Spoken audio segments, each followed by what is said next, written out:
I said it before and I'll say it again. Life moves pretty fast. You don't stop and look around once in a while, you could miss it.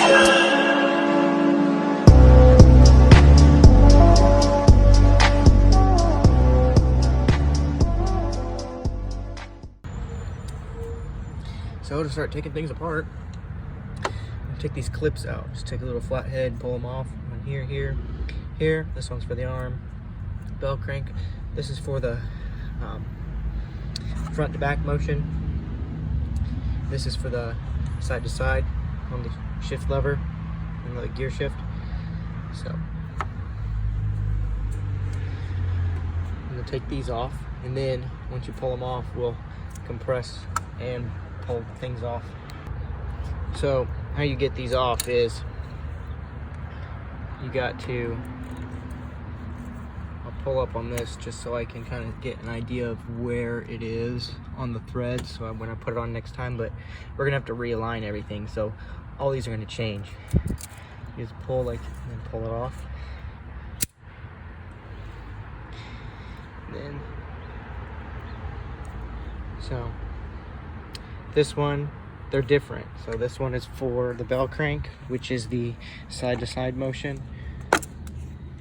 This one is for your up and down for gear selection.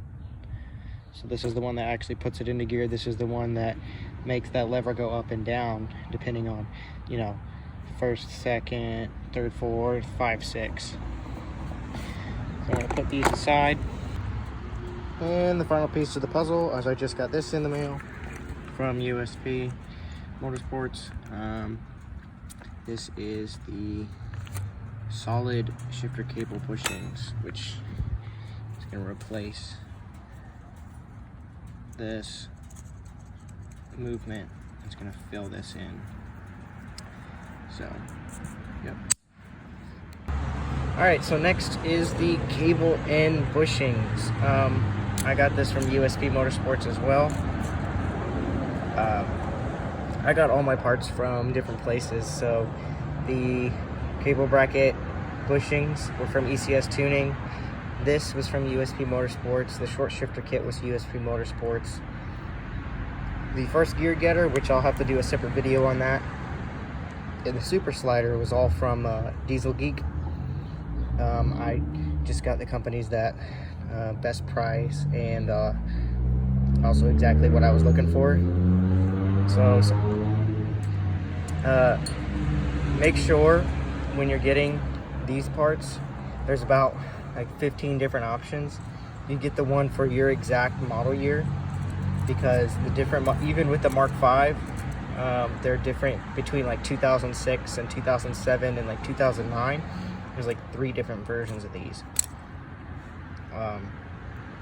So make sure you get the right ones. So I'm going to get this old bushing out, and then we're going to put these in. They should just push in from both sides, and these are held in by the clip, which would be these little guys. So to get this out,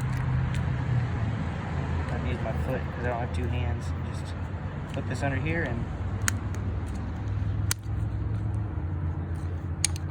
should be able to just pull this out. Oh, there's that piece, and then this piece comes out. And then we'll put these in. They fill up the whole thing. And they're the same, so it doesn't matter which side. Just push that in.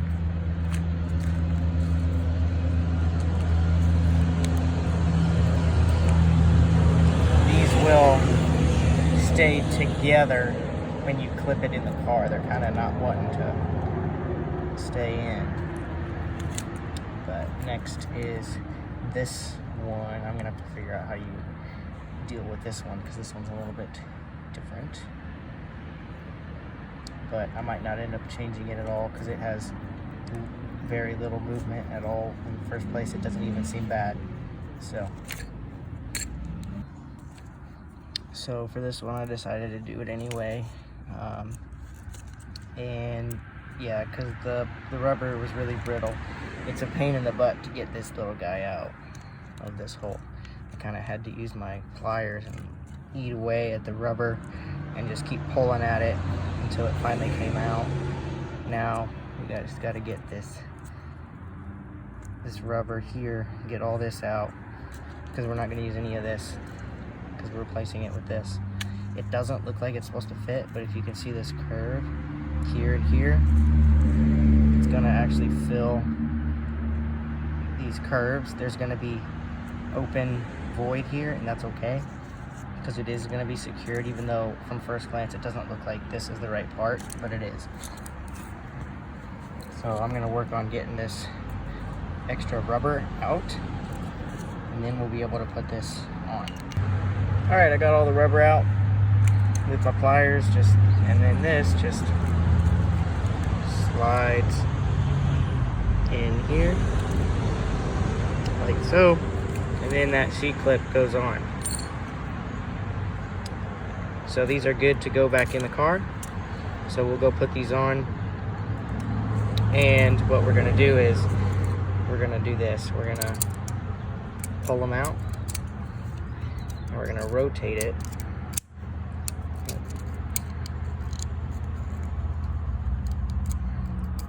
And we'll lock them back. So then we'll put them on and we'll go in the car, which I'll show you.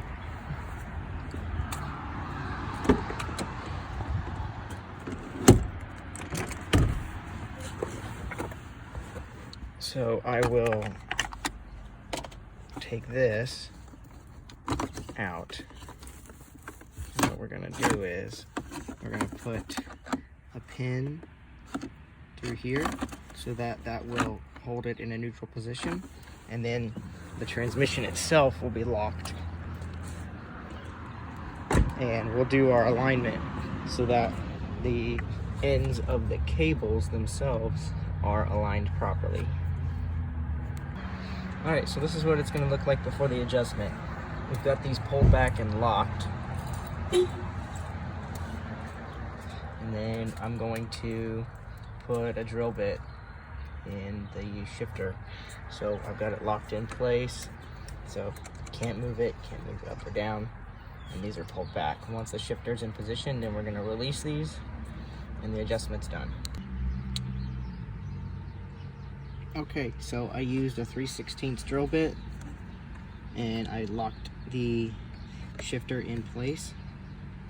Now that it's locked in place, I can release the cable ends, and since the transmission's locked in place in a neutral position and this one's locked in a neutral position, I can release those cable ends, and that should finish the alignment. And then test everything, make sure it works properly, and then go from there.